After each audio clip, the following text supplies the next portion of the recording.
Alguma vez a gente se pega preso num ciclo de problemas que, sinceramente, parecem não ter fim? Pois hoje vamos dar uma olhada numa ferramenta super poderosa que promete transformar todo esse caos em melhoria contínua: o ciclo PDCA. Vamos começar com uma situação que todo mundo conhece. Sabe aquele problema que volta a acontecer de novo e de novo, não importa o que se tente fazer? Parece um ciclo vicioso de falhas, né? Uma fonte constante de frustração. E isso leva a gente para a pergunta principal. Por que será que alguns processos parecem fadados ao fracasso, enquanto outros só melhoram com o tempo? A resposta, não tem a ver com sorte não. Tem a ver com o método. Para a gente entender como quebrar esse ciclo, nosso caminho vai ser o seguinte. Primeiro, vamos entender o que é esse tal ciclo da falha. Depois, vamos montar uma estrutura para melhoria, mergulhando nos 4 passos essenciais do PDCA. Daí, a gente vê como isso funciona no mundo real e, no final, vamos falar sobre a mentalidade por trás dessa evolução toda. Ok, então como é que a gente sai desse ciclo de falhas? A resposta está em adotar uma estrutura, um método que já foi testado e que realmente funciona para gerar um progresso de verdade que se sustenta. E a filosofia por trás dessa estrutura toda está bem resumida nesta frase aqui: você não melhora o que não mede e não controla o que não planeja. Isso diz uma coisa fundamental para a gente. Sem dados e sem um plano, qualquer tentativa de melhorar as coisas é basicamente um chute. E é aqui que entra ele, o ciclo PDCA.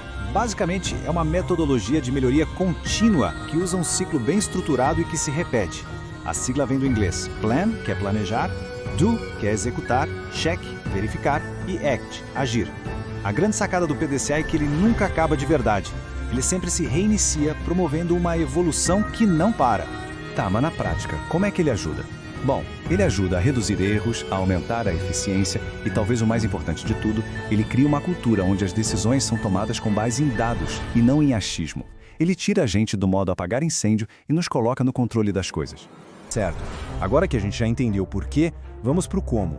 Vamos desmontar o ciclo e ver, passo a passo, como cada uma dessas peças funciona. De forma bem resumida, o ciclo funciona assim. Primeiro, a gente planeja, ou seja, define o problema e o objetivo. Depois, a gente executa o que foi planejado. Em seguida, a gente verifica os resultados para ver se bate com o plano. E por fim, a gente age, padronizando o que deu certo ou ajustando o que precisa melhorar. Simples, né? Vamos olhar mais de perto o primeiro passo: planejar. Olha, essa aqui talvez seja a fase mais crítica de todas. Não é só ter uma ideia, é definir o problema de um jeito bem preciso, investigar o que realmente está causando aquilo e traçar um objetivo super claro. Ferramentas como as metas SMART, por exemplo, são ótimas porque forçam a gente a criar metas específicas, mensuráveis, atingíveis, tudo para não deixar espaço para dúvida. Logo depois vem a fase de executar, o do, e aqui a palavra-chave é disciplina. O plano tem que ser executado exatamente como foi pensado. É super importante registrar todos os dados, tudo o que acontecer, sem fazer mudanças de última hora. E por quê? Porque a gente precisa de dados limpos e confiáveis para a próxima fase. E aí chegamos na fase de verificar, o check. Agora é a hora da verdade. Com os dados na mão, a gente faz a análise crítica. As metas foram batidas? O que funcionou como a gente esperava? E o que deu errado? Os números realmente mostram que a gente melhorou? E esse gráfico aqui mostra um exemplo bem prático.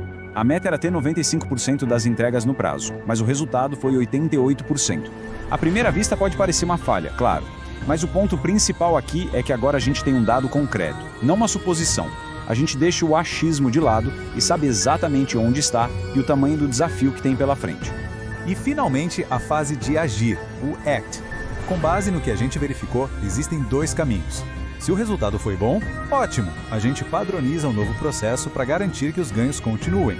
Se foi negativo, como no nosso exemplo, a gente corrige o plano e começa o ciclo de novo.